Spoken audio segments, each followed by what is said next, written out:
This is the Afia TV News Today, the discussion segment. And this afternoon, we're taking a look at the expectations from the new leadership of the Ohanaeze Ndigbo, led by the new PG, Senator John Azota Mbata. And of course, you know that the new executive will be elected. Deputy President is Okenwa Dinobi. General Secretary or Secretary General is Engineer Meka Sibudu. Deputy Secretary General is Dan Okenyi. Vice President General Omifomi Fejidofo. Vice President General Chief John Duru. Vice President General Dr. Ngozi Olejeme. Vice President General Dr. Peter Bam. Vice President General Professor Fred Eze. National Treasurer Dr. Peter Chidera Aneke. Assistant National Treasurer Nanna Wankwo. National Financial Secretary Charles Kalon Kata. Assistant National Financial Secretary Jane Wanga. National Publicity Secretary Dr. Eze Chukwu Eze.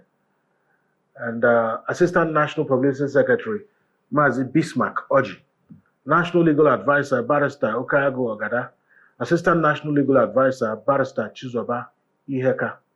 That's the list of the people that we elected at the Old Government Lodge in Enugu on Friday during the Ohanaeze General Assembly.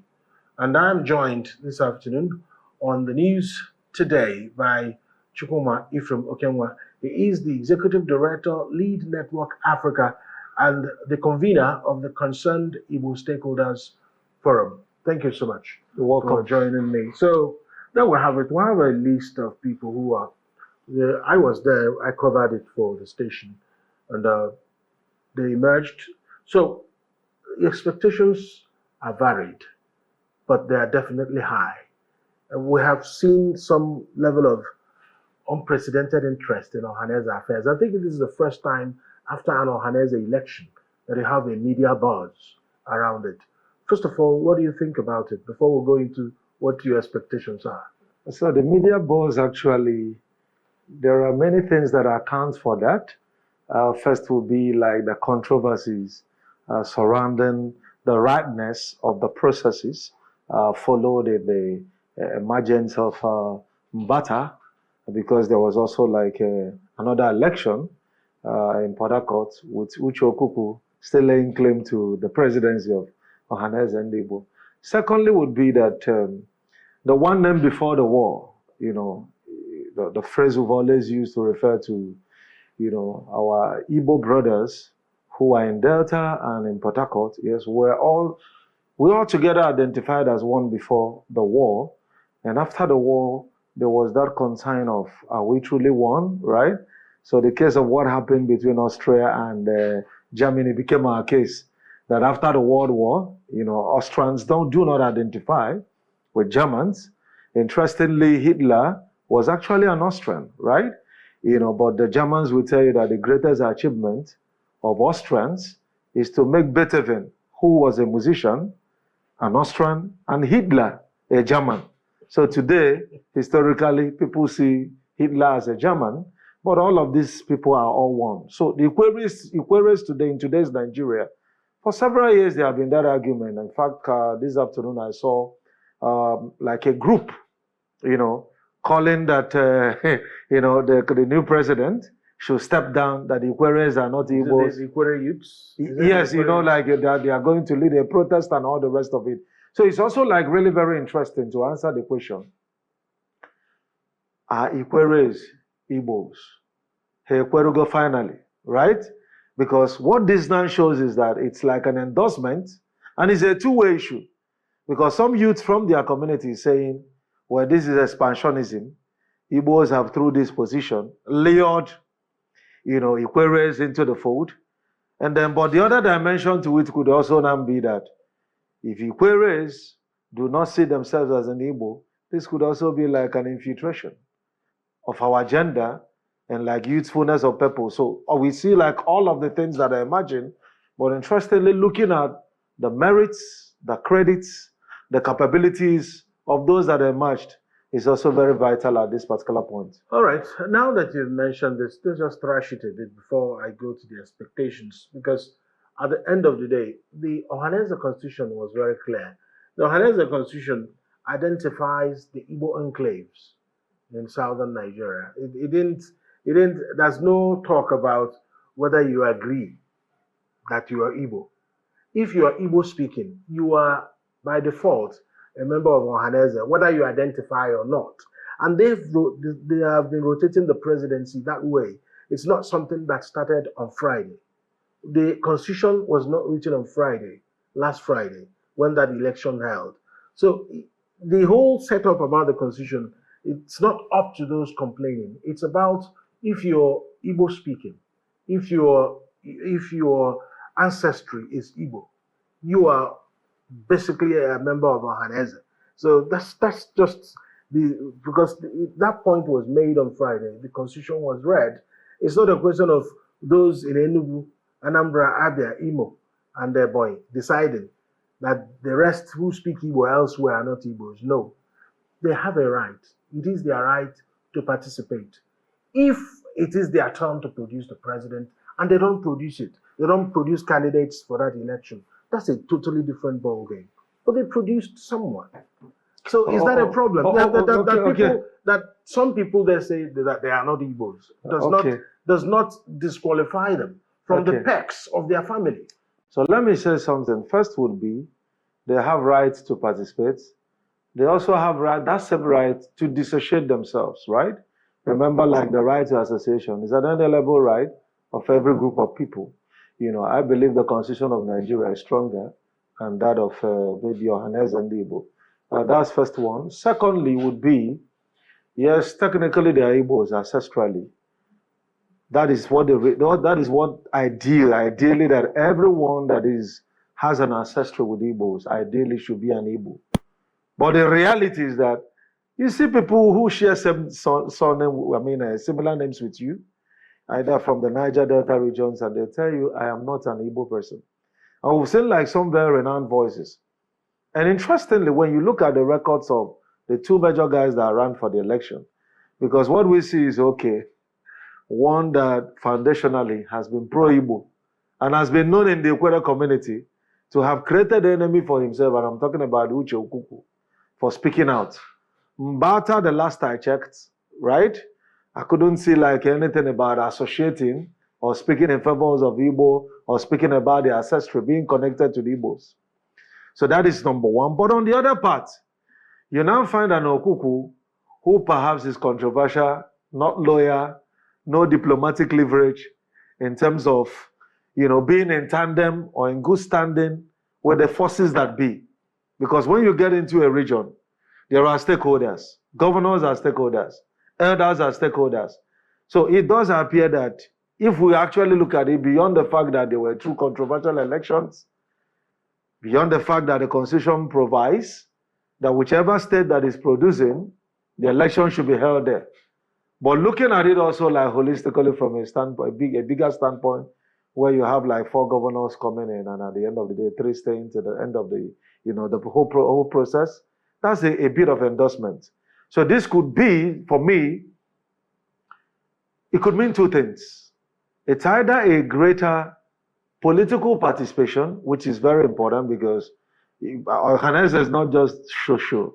Yeah. You talk about the political dimension, and that's so you need political actors as active players and stakeholders, right? So we cannot talk about not doing with our governor. So even if the governors say, come on, yes, you follow the process, but as stakeholders, right?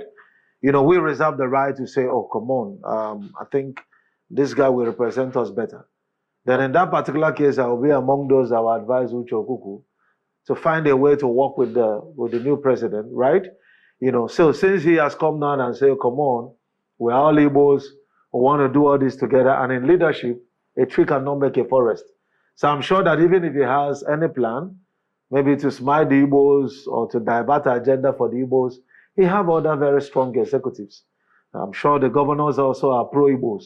And with that, we can be able to like set an agenda, you know, that will favor the region. Because over the time, Ohanaeze regrettably, has not lived up to expectations.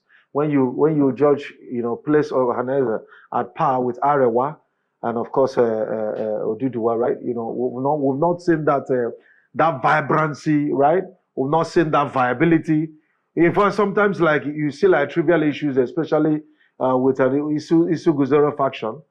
Perhaps this may make it the third faction now if Uchoguku actually goes ahead, because that guy is just there for the media and does Tinubu today and does whatever thing. It has just almost become like an arm to endorse things that there is that dissatisfaction in the southeast, right? So you just hear a voice saying on behalf of Igbo people, we're endorsing this. We are appreciating, we are congratulating Tinubu, we are doing all of this. And I really think that does not serve the interest of the region. All right. So you talked about expectations. What do you think are the expectations of the Igbos on this new leadership of Ohanaeze? Because the times have changed. Yes. So this first and foremost would be, I see that as Igbo Renaissance. It's really an interesting time to live, because that phrase that I took away from our elders, one name before the war, has always left that question as an Igbo stakeholder in my mind. When will the Igbos truly reunite, stand together as one voice?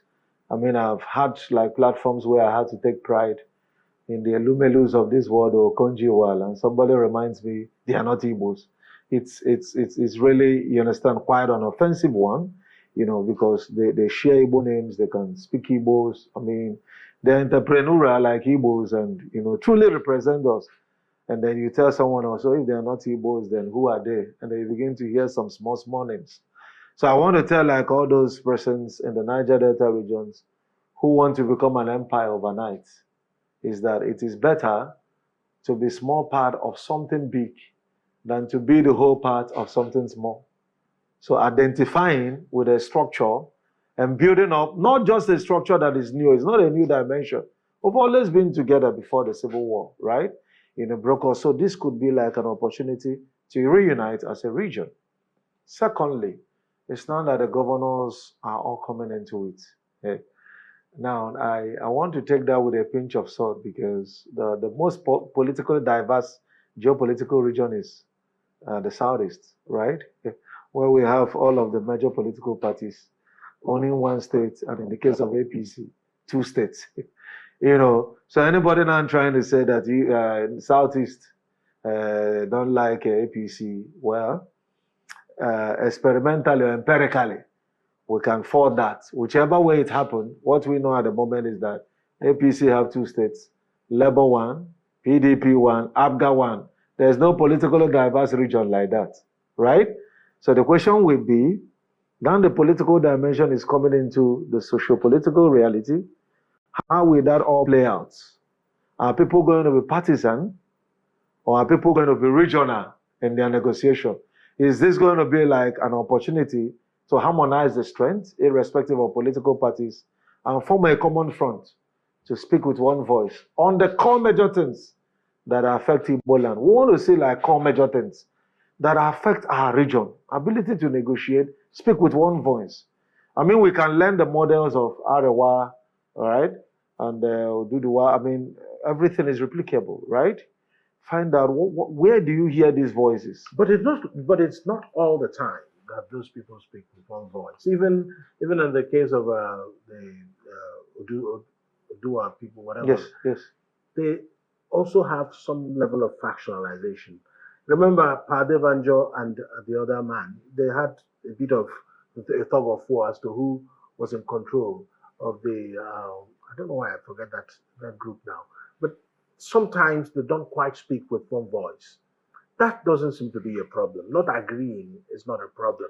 But what seems to be the problem is letting your disagreement spoil everything. And even lead to factions. Yes. Because, So at the end of the day, what would this, because some people don't quite believe that there is a factionalization. Some people think that is a pure act of just trying to get attention.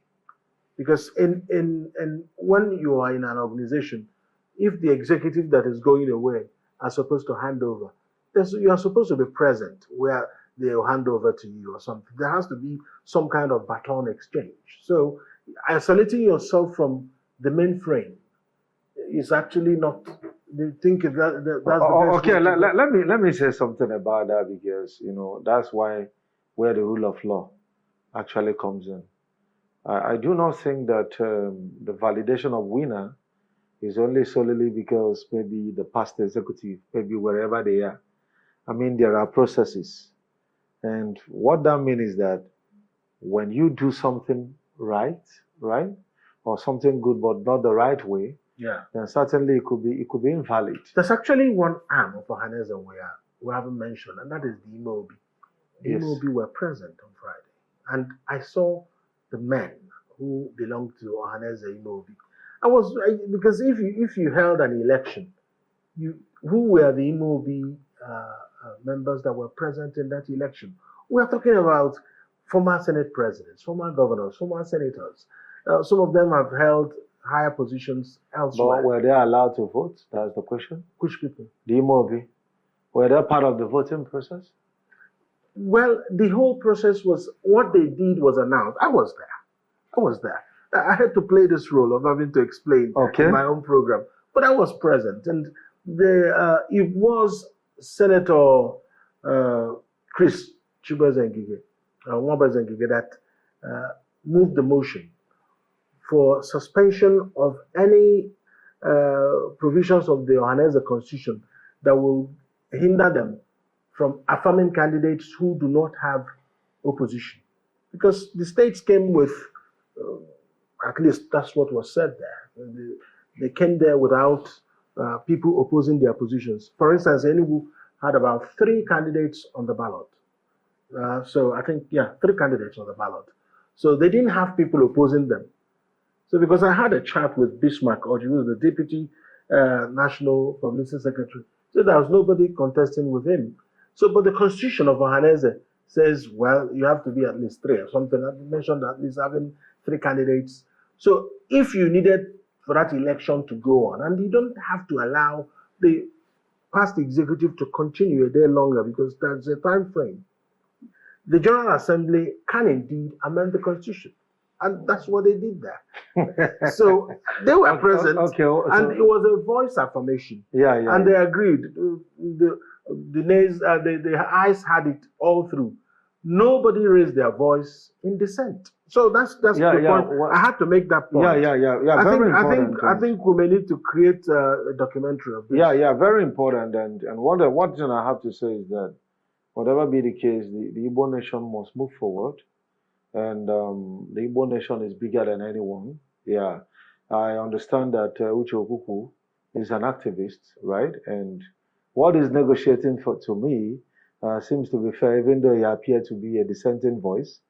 He's somebody that appeared to have looked at the documents and the paper and is now raising his voice and trying to insist on it. But beyond that, there are political realities that play out in some of these, organizations.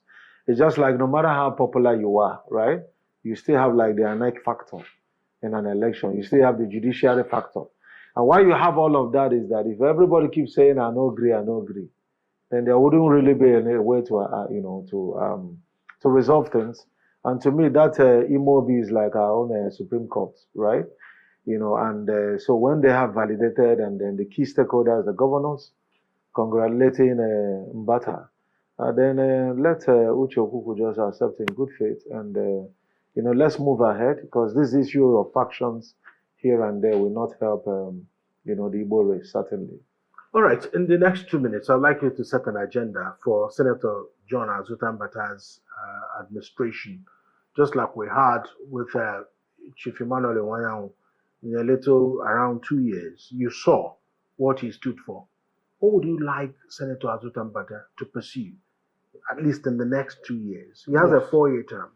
So first and foremost would be, we need to redefine who is an Igbo man, so unification of Ndi Igbo.